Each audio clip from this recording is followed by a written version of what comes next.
योगविद्या ही भारताने जगाला दिलेली एक अनमोल देणगी आहे। 21 जून हा दिवस जागतिक योग दिन म्हणून साजरा करण्यात आला।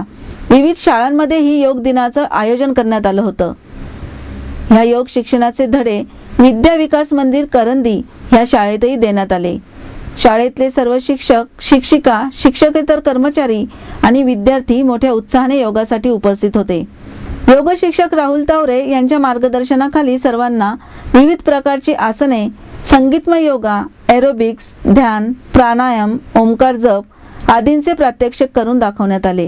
यावेळी श्री दत्त शिक्षण मंडळाचे उपाध्यक्ष पोपट भाऊसाहेब नफ्ते, जिल्हाध्यक्ष ग्राहक पंचायतचे रमेश टाकळकर, सामाजिक कार्यकर्ते विकास दरेकर, सी मूव्हीज अँड न्यूजचे मुख्य संपादक गोरक्षनाथ मदने, संचालक प्रदीप ढोकले, संपादक संजय निर्भवने आदी मान्यवरही उपस्थित होते।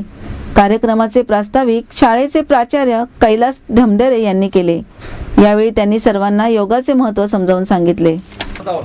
सर्वांनी तुम्हाला योग दिनाबद्दल आपण कालच शनिवारी सकाळी सर्वांना माहिती दिलेली आहे। आपलं शरीर तंदुरुस्त राहावं, मनाची एकाग्रता वाढावी, आपलं जीवन सुंदरमय व्हावं, यासाठी योग हे फार महत्त्वाचं आहे। आणि म्हणून शासनाने आपल्या संपूर्ण देशामध्ये 21 तारखेला शाळेमध्ये योग दिन साजरा करायचा आहे। आणि हे साजरा करत असताना